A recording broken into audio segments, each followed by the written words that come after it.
Everyone speechless. The fluorescent lights hummed above the dojo floor, casting a sterile glow on the polished mats. Laughter echoed, confident, careless, as a decorated martial artist, draped in belts and pride, turned toward the quiet man mopping in the corner. "Hey, you! Come spar with me, just for fun!" he called out, grinning. The room fell still. The janitor, tall, composed, in a simple blue uniform, paused, mop in hand. No one expected what happened next. In seconds, the balance of power flipped, dignity clashed with arrogance, and when the dust settled, every single person in that room was left frozen in silence. This wasn't just a sparring match. It was a reckoning. The dojo was a temple of discipline. Walls lined with flags from nations across the globe, trophies gleaming under glass, and rows of students bowing in unison each morning. It was a place where respect was supposed to be earned, not assumed. Marcus Greene had cleaned this space every night for nearly 3 years. Quiet, meticulous, always early, always late to leave. He moved like someone used to being invisible. His uniform was worn but clean, his hands calloused from work, his posture straight despite the weight of being overlooked. No one knew much about him. A few assumed he was ex-military, others guessed he was just passing time. But Marcus never spoke of his past. Not about the years he spent in Okinawa, not about the master who called him the most natural fighter I've ever trained. Not about the black belt in Kyokushin karate he earned at 19, before the war, before the injury, before the long road back to civilian life.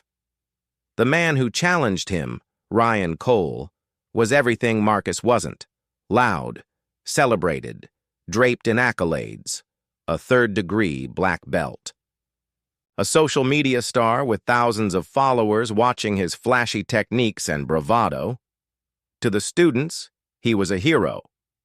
To Marcus, he was just another man who confused confidence with character. That evening, Ryan stayed late after class, showing off for a few lingering fans. He cracked jokes, demonstrated kicks, and then, on a whim, spotted Marcus in the corner, wiping down the mats. "You ever fight?" Ryan called out, smirking. The room tensed. Some laughed nervously. Others looked away. Marcus didn't flinch. He just looked up, calm, unreadable. "No," he said softly. "Not anymore." But Ryan wasn't satisfied. "Come on," he pressed. "One round for fun." The words hung in the air. For fun, as if Marcus were a prop, a punchline, a moment of entertainment. And in that moment, something deep within Marcus stirred. The air in the dojo thickened. Students exchanged uneasy glances. Some pulled out their phones, sensing a viral moment. Others shifted uncomfortably, aware that what was about to happen wasn't sport. It was spectacle. Marcus stood slowly, placing the mop against the wall. He removed his janitor's vest, folded it with care, and set it aside. His movements were deliberate, unhurried. There was no anger in his face, only a quiet resolve, like a storm that had been gathering for years. Ryan laughed, clapping his hands. "All right, let's see what you got, man." He bounced on his toes, rolling his shoulders, performing for the onlookers.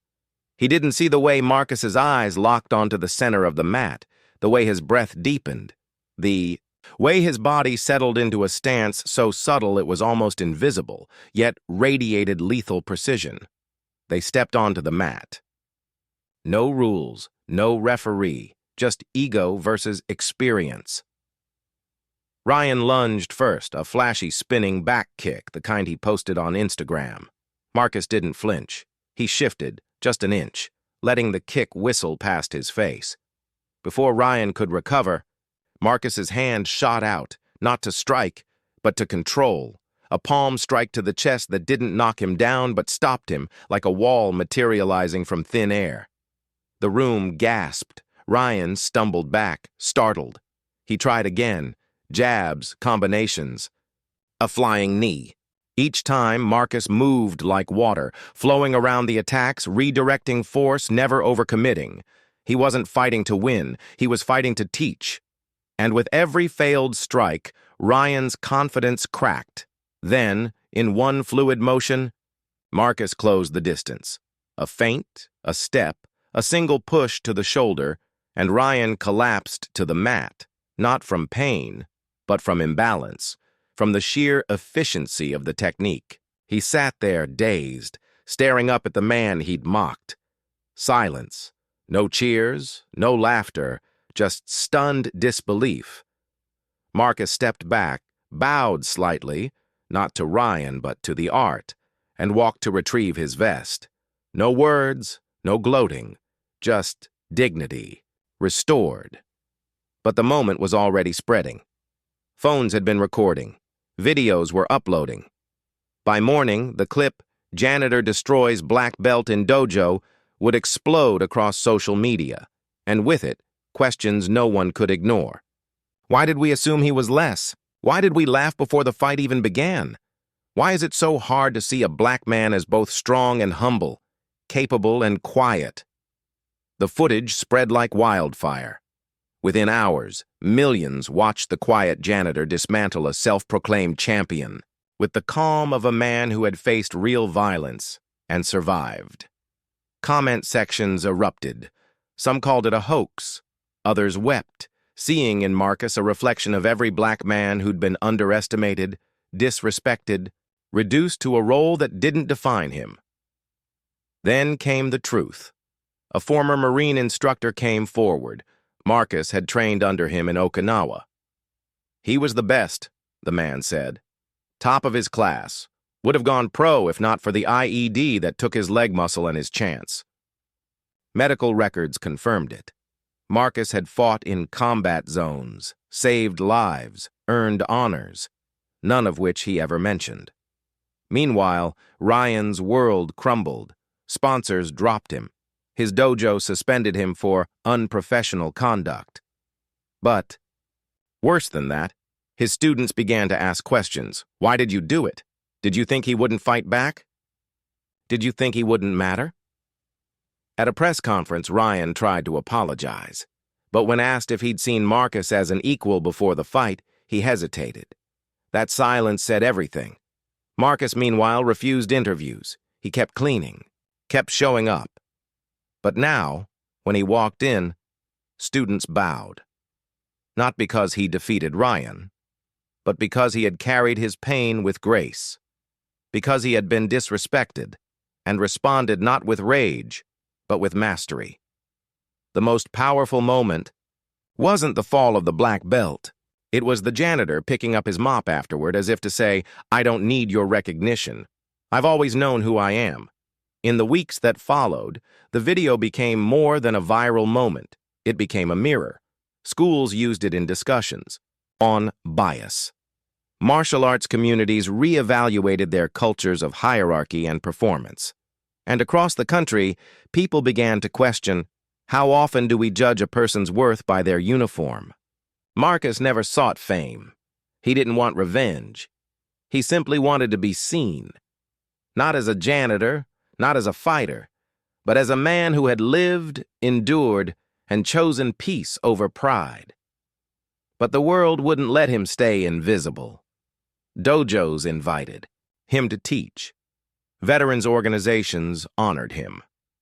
Young black boys watched the video and stood a little taller, seeing proof that strength isn't always loud and dignity doesn't need a spotlight. Ryan eventually returned to the dojo, but this time he started at the back. He mopped floors. He bowed deeply to Marcus. Not out of fear. Out of respect, finally earned. The real victory wasn't in the fall of one arrogant man. It was in the silence that followed, the collective pause as society asked itself, how many Marcus Greenes do we walk past every day? How many times have we mistaken quiet for weakness? How many brilliant, capable, resilient people do we overlook because of the color of their skin or the clothes they wear? This story isn't just about a sparring match. It's about the battles we don't see, the ones fought in silence, in dignity, in the quiet refusal to be less than you are. So the next time you see someone in a uniform you don't understand, ask yourself, what if they're stronger than you'll ever know? And what if the most powerful people in the room are the ones who never feel the need to prove it?